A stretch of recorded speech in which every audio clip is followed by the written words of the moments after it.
This is going to be Blackrock Caverns as a Mistweaver monk. So this is the dungeon I kind of think of as the first real Cataclysm dungeon. I think it does unlock at the same time as Throne of the Tides, and it just happened that I did that one first. Accepting that quest puts some sort of helmet on my head that's like used for communication with this gnome during the course of this dungeon. Okay, Guardian Druid tank. Zandalari, looks like a turtle. I see a Retribution Paladin, some kind of rogue who's dressed up as a gnome right now. And looks like there's a... was that a Destruction Warlock, I think? Believe that's what I'm seeing. These people are ready to go. Yeah, that's an archaeology thing. I'm really going to spend a keystone on it? Okay, I guess so. Alright. So I took the buff. Thrall, Arthas Thrall. Okay, so 3 people probably came in together. They often tend to be pretty enthusiastic and very definite in like knowing what they're doing when I see people coming together. Sometimes it means trouble, usually it doesn't.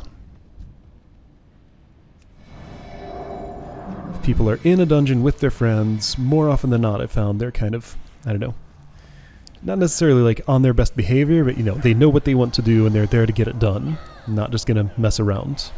This is not always true, as you might see momentarily.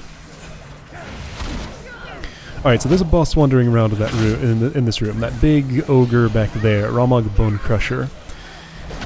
It's kind of important to get this reasonably clear before you attack him, because there's going to be a bunch of movement during his fight, and he's a little scary. So yeah, very early boss, not a lot in the way of him at the beginning. I am level 82 right now, yep. Yep, back up, get to a clear space. That's clear enough to fight him. Alright, so not like a huge amount to worry about with this guy, just a couple of mechanics to watch for. Move away when you obviously need to move away, and then there's this weird Chains of Woe thing. Chains of Woe. Yeah, so Chains of Woe. Targetable thing, has everybody immobilized. You get rid of it, then move back a fair distance so he doesn't skullcracker you. Okay. You did a big, like, hammer swing all around him, and nobody stood in it. Good. Everybody knows what to do. Oh hey, so I have enemy nameplates on now, so I can see that Chains of Woe has a targetable thing. I hadn't quite figured out like what I was targeting there, what I was doing, but I did get it done. Yeah, so this guy's super easy and smooth when you know what to do. I've been in here on quite a few groups who don't and get skullcrackered. Skullcracker will instantly kill you, in almost all cases. There are probably ways you could stack up enough health and defense to survive it at the appropriate level, but it's not likely to happen unless you're really deliberately doing that. So yeah, if he hammers you, you are dying, so be sure to kill the Chains of Woe and get away. Long as you do that, nothing to worry about. Oh yeah, and there's a giant troll here, Raz, killing stuff. Is that a troll? I don't know, whatever he is. One of those weird, extra enormous, muscly trolls. I don't know what's up with those. So yeah, he clears the way there. You can fight these before Raz comes through, but they're very serious. Evolved Twilight Zealot. Yeah, those are killable at our level, I think. It's just impractical to do so.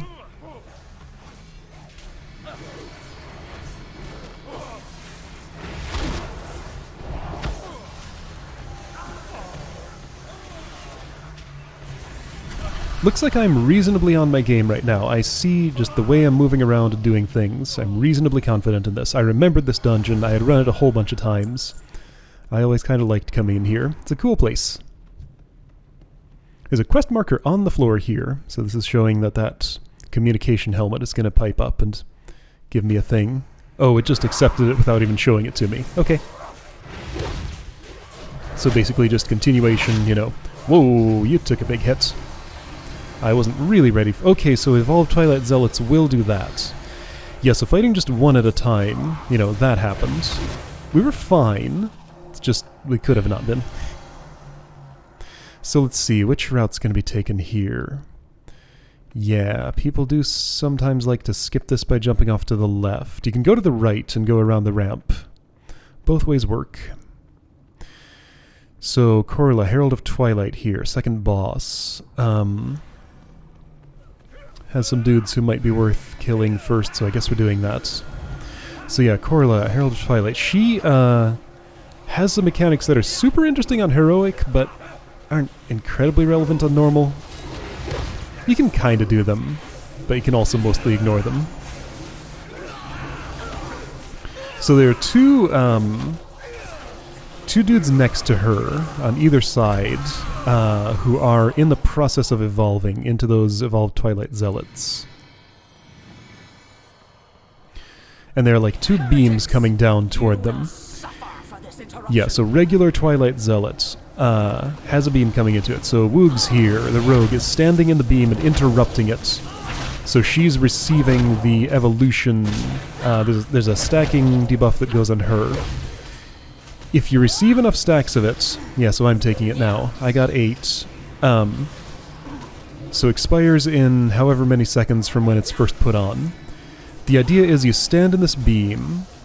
You want to keep it from reaching 100 applications on anyone, including the Twilight Zealot and yourself. The idea is you stand in the beam to interrupt it until it falls off the dude who's being evolved. So you stop his evolution. At 100 stacks, evolve into something something. On Heroic, there's not a whole lot... Okay, we let that one evolve, apparently. Or no, our Warlock evolved, I think? Yeah, the Warlock stood in it for too long. I think that's what I was seeing.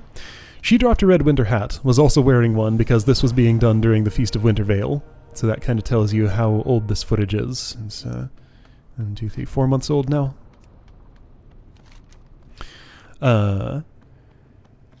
Yeah, so she's not normally dressed like that.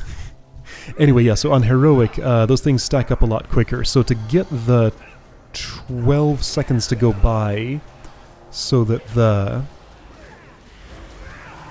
the applications of the evolution fall off the Zealot, you have to stand in it nearly until you get to 100, I think, and then jump out at a specific time. And you know, in a group like this where nobody's communicating, who knows who's going to stand in the beam and for how long, and if anybody even knows what to do. So, best to do that under coordination, but if they evolve, it's fine. There's actually an achievement for letting them both evolve on Heroic and just killing them and dealing with it that way. So it's not a fight ender if you accidentally do it. Just makes it a little harder.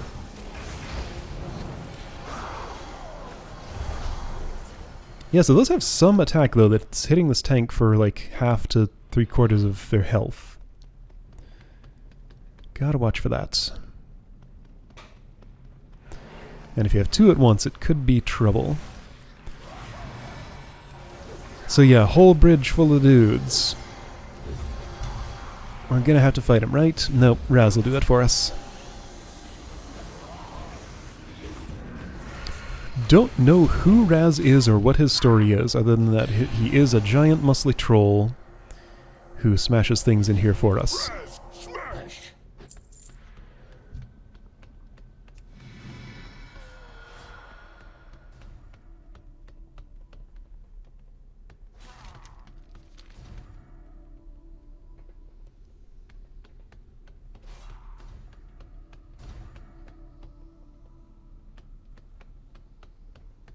Different guilds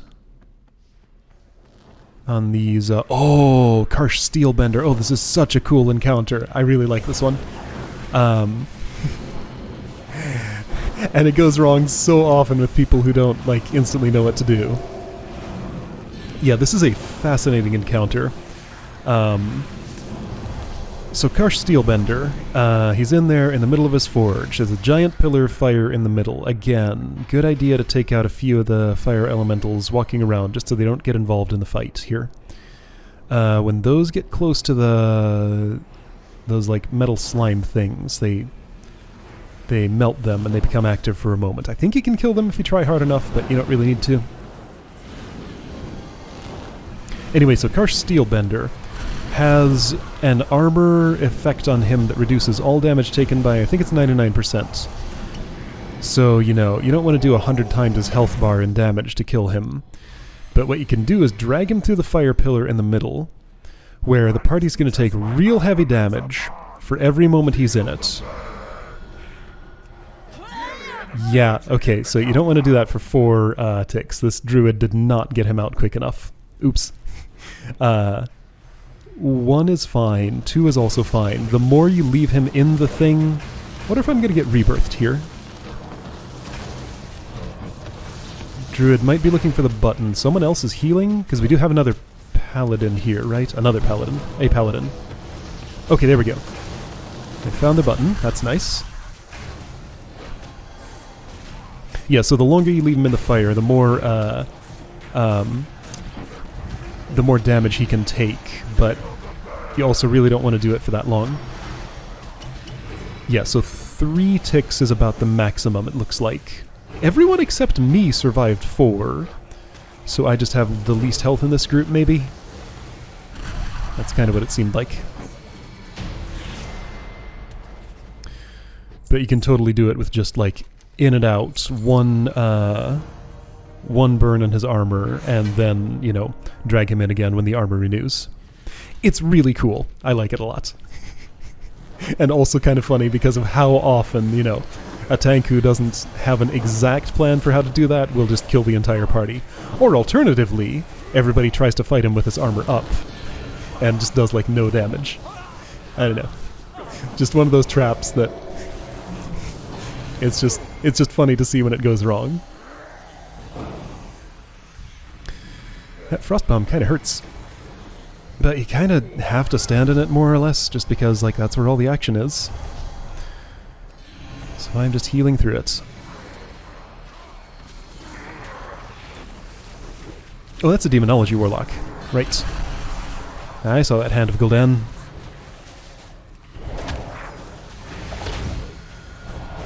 If that's a Demonology Warlock, what was that? I have one of those, and I'm seeing this one do things that I'm not familiar with.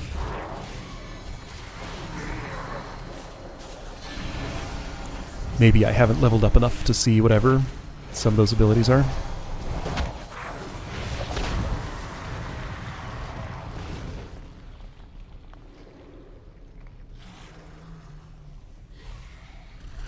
Alright, so this isn't a huge place. Just 2 more bosses to go, and they're pretty soon. This little hallway always feels like it takes longer than it needs to.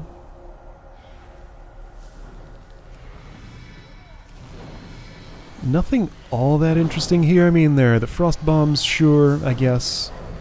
It's just a hurt zone in the ground that also slows you down. More annoying than anything.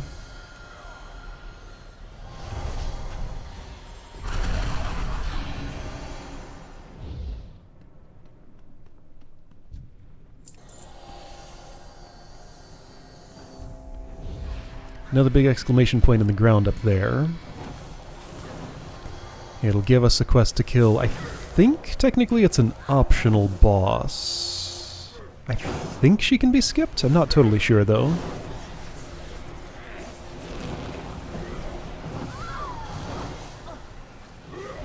Don't think I've ever been in here and seen her skipped. Everybody wants to kill her.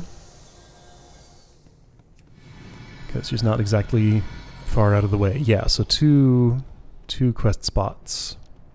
So yeah, right here, Beauty, this giant core hound. Apparently in a previous raid dungeon somewhere there was a core hound called the Beast, and this is his mate, named Beauty, of course.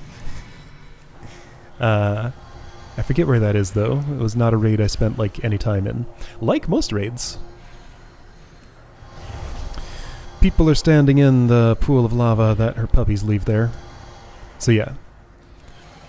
Kill the brood first, then the mother. They have individual names. This one is Buster. It's Buster, Lucky, and forget what the other one is. It was on screen there at some point.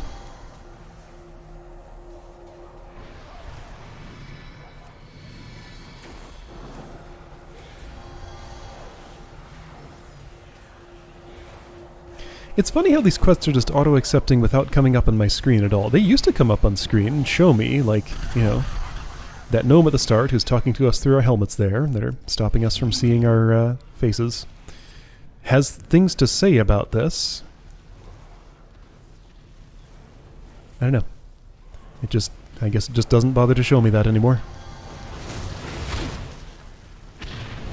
Even the game knows I don't need to bother to read its quest text. It's just not an efficient use of my time in a random dungeon like this. I say random dungeon. The dungeon's not random. I specifically came to Blackrock Caverns, but the group is.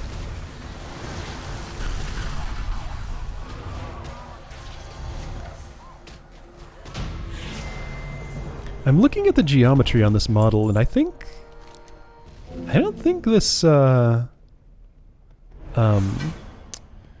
Corehound model has been updated much, if at all, since original Molten Core. Like, the angle on those back legs. Man.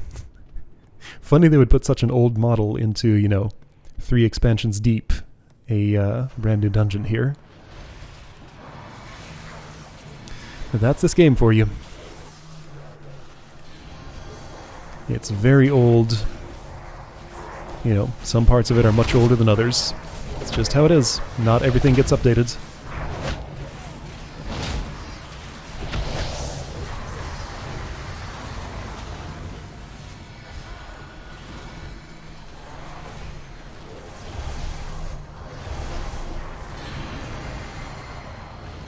Lots of healing action here. I'm keeping up just fine, but I am having to, you know, be very active in what I'm doing.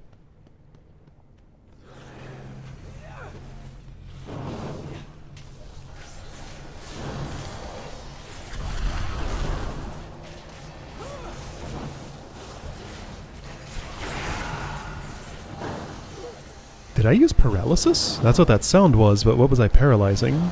The slightly farther away incendiary spark? Okay. Not sure what I was trying to do there.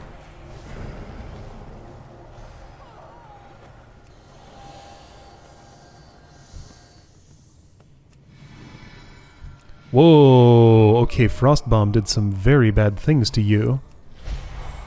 And then you popped right back up. How did that happen? Soulstone, I'm guessing? You must have been soulstoned. Okay, since we do have a warlock in the party. Why did that Frostbomb suddenly start doing that much damage? It wasn't, but then after combat ended, it got way nastier. Huh. Something confusing happened there. Whoa, I accidentally pressed my Transcendence key. Okay, so I left an image of myself. That's an ability I haven't talked about, and oh, Holy Raccoon's getting it now too. Okay, gonna have to resurrect that one. I was looking for Resuscitate, but for some reason Transcendence put it in my up one, put itself in my up one action bar slots. So Transcendence leaves an image of me behind, and I can go a short distance away, and then Transcendence transfer to teleport back to that spot. I'm sure it's good for something. There's a certain spot in Halls of Origination coming up that I imagine would be it would be useful for, but it seems really rare that I would want that.